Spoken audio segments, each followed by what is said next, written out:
우리나라는 옛날부터 동방의 조용한 나라라고 불림을 받았습니다. 그런데 1910년에 일본이 강제로 한일 합방을 하는 바람에 졸지에 우리나라가 일본의 식민지가 되었고, 조선의 왕의 혈통은 끊어졌고, 우리나라의 국민들은 일본의 종이 되다시피 했습니다. 그리고 누구든지 일본에 대항해서 독립운동을 하면 일본 군사에 잡혀서 고문을 당하거나 죽기까지 했습니다. 그래서 우리나라는 이제 세계의 역사에 사라지는가 했습니다. 그런데 기적 같은 일이 일어났더랬습니다. 우리나라가 1945년에 극적으로 해방이 되었고, 그 후에 급속도로 경제 성장이 일어나면서 이제는 세계적인 국가가 되었습니다. 여러분들도 아시다시피 세계 사람들이 우리나라의 삼성 핸드폰을 모르는 사람이 없습니다. 세계 어느 공항을 가봐도 LG TV를 쉽게 볼 수가 있습니다. 그리고 K-팝 노래를 모르는 청소년들이 없습니다. 정말 반세기 만에 기적 같은 일이 일어났습니다. 그런데 예수님의 족보에도 이런 기적 같은 일이 일어났다는 것입니다. 지난주에 말씀드린 대로 예수님의 족보는 모두 세 부분으로 나눈다 그랬습니다. 첫 부분은 아브라함에서부터 다윗까지 14대요.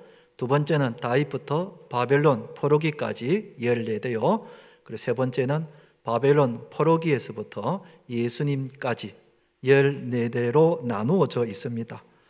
그런데 아브라함에서부터 다윗까지는 이스라엘 백성들이 부흥했던 시기였습니다.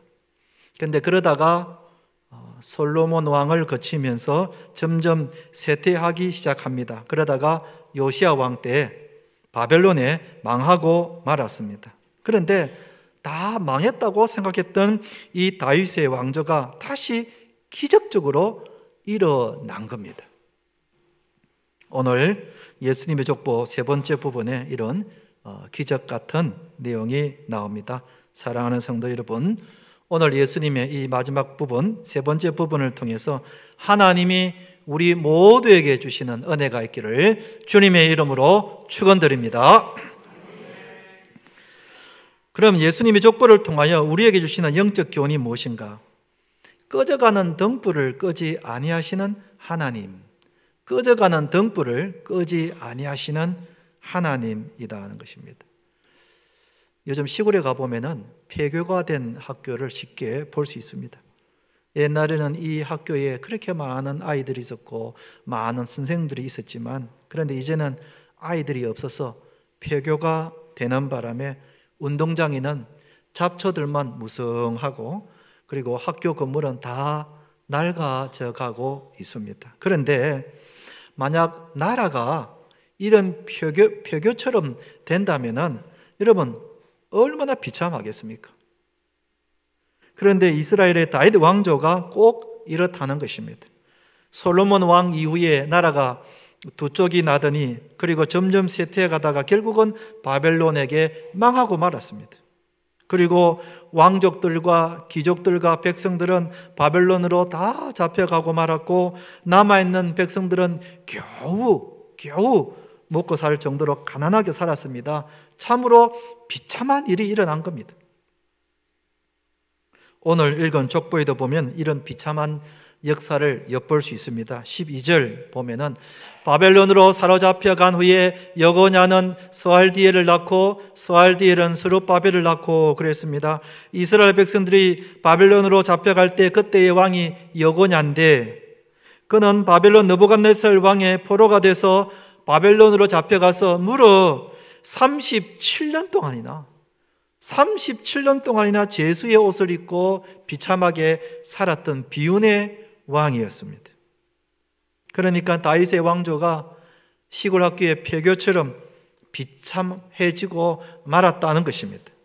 그런데 예수님의 족보를 보면 이 무너져가는 다윗의 왕조를 다시 일으킬 사람이 없었습니다. 13절, 14절을 제가 다시 한번 읽어보겠습니다. 여러분 아는 이름이 어떤 이름이 있는지 한번 보시기 바랍니다. 스룹바벨은 아비우스를 낳고, 아비우스는 엘리야김을 낳고, 엘리야김은 아소르를 낳고, 아소르는 사독을 낳고, 사독은 아킴을 낳고, 아킴은 엘리웃을 낳고. 아마 여러분들이 저 이름 중에 스룹바벨 한 사람 정도는 이름을 알고 있을 겁니다. 스룹바벨은 총독이 되어서 유다 백성들이 귀환하는 때에 성전을 짓는 일에 지휘했던 바로 그 사람입니다. 그러나 나머지 사람들은 전혀 알려진 바도 없고 유대 사람들도 거의 모르는 생소한 사람들입니다. 이런 사람들 중에서 무너진 다윗의 왕조를 다시 일으킬 수 있는 사람은 아무도 없었습니다. 그런데 기적 같은 일이 일어납니다. 이 족보의 마지막에 놀라운 이름이 등장합니다. 16절은 같이 한번 읽어볼까요? 16절 시작. 야곱은 마리아의 남편 요셉을 낳았으니 마리아에게서 그리스도라 칭하는 예수가 나시니라 그랬습니다. 여기에 비로소 예수님의 이름이 등장합니다. 보통 우리가 아이들의 그 혈통을 따를 때 아버지의 혈통을 따르는 것이 보통입니다만, 그런데 오늘 성경은 마리아에게서 그리스도라 칭하는 예수가 나셨다 그랬습니다. 이것은 예수님이 마리아와 동침해서 낳은 것이 아니라 동정녀 마리아의 몸에서 예수님이 탄생하셨다는 것을 굳이 강조하는 뜻입니다. 그런데 구약의 이사야 선지자가 우리 예수님이 이런 분이다, 앞으로 다윗의 혈통을 통해서 태어나실 예수님은 이런 분이다 하고 미리 말씀해 놓은 부분이 있는데요, 이사야서 9장 6절 말씀은 같이 한번 읽어보도록 하겠습니다. 시작. 이는 한 아기가 우리에게 낳고 한 아들을 우리에게 주신 바 되었는데 그의 어깨에는 정사를 메었고 그의 이름은 기묘자라 모사라 전능하신 하나님이라 영존하시는 아버지라 평강의 왕이라 할 것임이라 그랬습니다. 우리 예수님의 이름의 첫 번째 보면 기묘자라 그랬습니다. 예수님은 기묘자라 하는 것입니다. 우리나라 말에 이 기묘자란 말은 무슨 뜻인지 잘 모르지만 영어 성경을 보면은 쉽게 이 기묘자라는 뜻을 알 수 있습니다. 영어 성경에 보면 이 기묘자가 어떻게 해석이 되어 있는가 하면은 원더풀이라고 되어 있어요. 원더풀이라는 말은 우리가 잘 압니다. 어떤 경우에 원더풀 합니까? 아주 좋을 때, 그리고 놀라운 것을 봤을 때에 원더풀. 그러니까 우리 예수님이 우리에게 원더풀이라는 것입니다. 우리 예수님은 우리에게 아주 좋으신 분이시며 우리에게 놀라운 일을 행하시는 그런 원더풀 같은 예수님이시라는 것입니다. 할렐루야. 그 다음에 우리 예수님을 모사라 그랬습니다. 역시 모사라는 뜻은 우리가 잘 쓰지 않는 단어인데요, 역시 쉬운 말로 하면 카운셀러, 상담자라는 그런 뜻입니다. 우리 예수님은 우리의 인생을 상담해 주시는 분입니다. 우리가 여러 가지 문제가 있을 때에 상담자 되시고 카운셀러 되시는 우리 예수님 찾아가면은 예수님이 우리에게 친절하게 지혜를 열어주시고 문제를 해결해 주시는 분이십니다. 할렐루야. 또 예수님은 전능하신 하나님이시며 평강의 왕이시다 그랬습니다. 우리 예수님은 전능하신 분이시고 평강을 주시는 분이십니다. 우리 예수님이 바로 이런 분이시라는 것입니다. 점점 꺼져가는 그 등불과 같은 다윗의 왕조에 극적으로 기적적으로 우리 예수님이 그 혈통을 이어가고 있는 것입니다. 그래서 여기서 하나님은 어떤 하나님이심을 나타내고 있는가? 이사야서 42장 3절 말씀을 같이 읽어보십시다. 시작. 상한 갈대를 꺾지 아니하며 꺼져가는 등불을 끄지 아니하고 진실로 정의를 시행하실 것이다 그랬습니다. 우리 하나님은 상한 갈대도 꺾지 아니하시고 꺼져가는 등불도 끄지 아니하시는 자비의 하나님이신 것입니다. 다윗의 혈통이 바벨론으로 잡혀가서 그 혈통이 끊어지는가 했더니, 그런데 우리 하나님은 그 꺼져가는 다윗의 혈통을 끄지 아니하시고 희미하게나마 계속 이어 나가신 것입니다. 이처럼 하나님은 다윗의 혈통을 완전히 버리지 아니하시고 희미하게나마 다윗의 혈통을 이어 가시는 것입니다. 할렐루야. 그러다가 끝에 가서는 예수님을 탄생시키심으로 상황을 완전히 바꾸어 놓은 것입니다. 그래서 우리 인류의 역사가 예수님이 오시기 전과 예수님이 오신 이후를 나눠 놓고 있는 것입니다. 예수님 오시기 전을 빛이라고 부릅니다. 이것은 영어의 before 크라이스트에서 예수님 오시기 전 주전이라고 그렇게 부르고 있고, 예수님 오신 후를 AD라고 부르는데 이것은 라틴어로 아노 도미니, 그래서 예수님 오신 이후 추후라고 부르는 것입니다. 이것은 우리 예수님의 탄생이 우리 인류의 역사에 큰 전환점이 되었고, 예수님 오신 이후에 우리의 인생에 큰 변화가 있었다는 것입니다. 우리 인생도 예수님을 만나기 전과 예수님을 만난 후가 달라져야 합니다. 예수님 만나기 전에는 우리의 인생을 바라보면 허무하고 비관적입니다. 우리의 마음은 늘 부정적이고 늘 우울하고, 세상을 바라보면 늘 불평과 불만투성이고, 사람을 보면 그렇게 자꾸 미워 보이고 비판적인 사람이 됩니다. 우리 인생이 완전히 상한 갈대처럼 꺼져가는 등불처럼 그렇게 절망적인 그런 인생을 살고 있는 겁니다. 그런데 예수님 만난 후에는 우리 인생이 희망적이고 행복함으로 바뀌게 되는 것입니다. 우리의 마음은 늘 긍정적인 마음으로, 평화로운 마음으로 바뀌게 됩니다. 세상을 바라보면 만족하게 되고, 그리고 감사하게 됩니다. 그리고 사람을 보면 그렇게 사랑스럽게 보이고 좋아 보이게 되는 겁니다.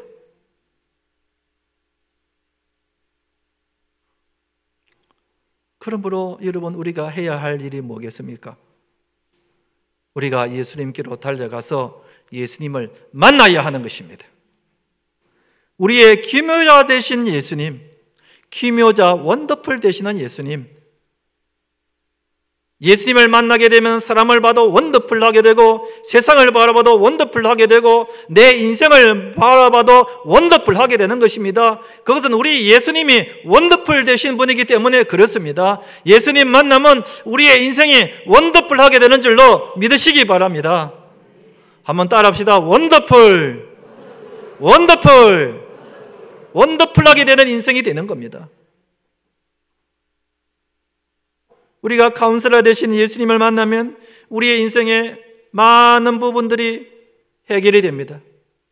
우리의 가정의 문제, 우리의 부부의 문제, 자녀의 문제, 직장의 문제, 신앙의 문제, 관계의 문제, 경제적인 문제, 어떤 문제를 만나더라도 카운셀러 되시는 지혜이신 우리 예수님 앞에 가기만 하면은 예수님이 우리에게 지혜를 주십니다. 그리고 그 문제를 해결해 주십니다. 아멘.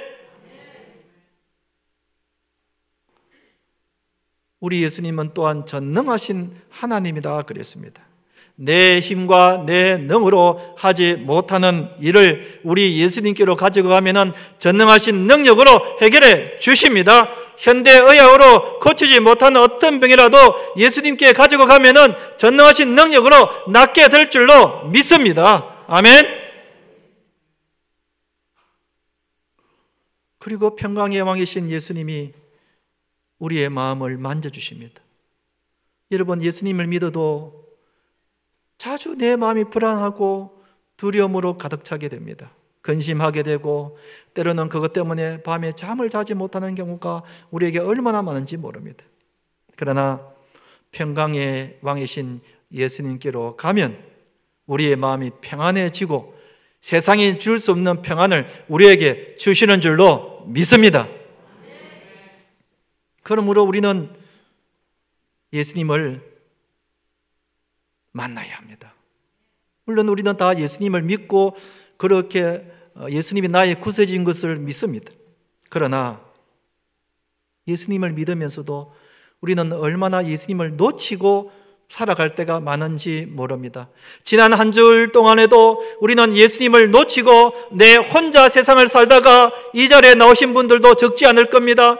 교회에 와서 예배를 드릴 때에 비로소 예수님이 계시지, 예수님 생각하고 예수님을 찬송하는 성도들이 의외로 많다는 겁니다. 그러나 우리 예수님은 예배 시간뿐만 아니라 일주일 내내 우리의 가정에서, 우리 직장에서, 세상에 어디를 가든지 우리 예수님은 언제나 나와 함께 하시는 줄로 믿으시기 바랍니다.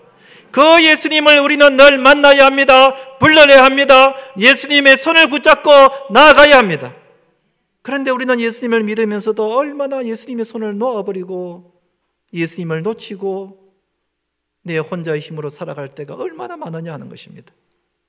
그러다 보니까 원더풀은커녕 내 마음에 늘 우울하게 되고 좌절감을 느끼게 되고 절망감을 느끼게 되고 한숨이 자꾸 나오는 겁니다.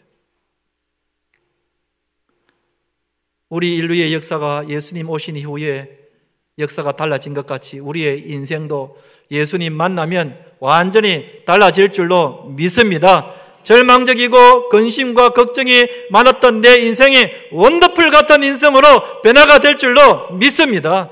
그래서 우리는 매일마다 예수님 만나야 합니다. 기도를 통하여, 말씀을 통하여, 내 마음의 묵상함으로 인하여 우리는 순간순간마다 예수님 바라봐야 되고 예수님 따라가야 되고 예수님 붙잡아야 하는 것입니다. 그럴 때에 내 인생이 달라지게 되는 것입니다. 사랑하는 성도 여러분, 꺼져가는 다윗의 왕조를 예수님으로 인하여 다시 회복시켜 주셨던 그 하나님께서 어쩌면 꺼져가고 있는 내 인생을 예수님으로 인하여 다시 회복시켜 주시길 주님의 이름으로 축원드립니다. 이제 말씀을 맺겠습니다. 우리가 예수님 만나기 전에는 우리의 인생은 늘 상한 갈대입니다. 늘 꺼져가는 등불같이 희미하고 절망적입니다. 그러나 예수님 만나면 우리의 인생이 다시 활활 타오르는 불꽃 같은 인생이 될 줄로 믿습니다. 이번 한 주간도 우리의 귀모자 되신, 원더풀 되시는 우리 예수님 항상 동행하셔서 우리의 한 주간의 인생이 우리 주님으로 인하여 평강을 얻고 원더풀하게 되는 인생 되기를 주님의 이름으로 축원드립니다.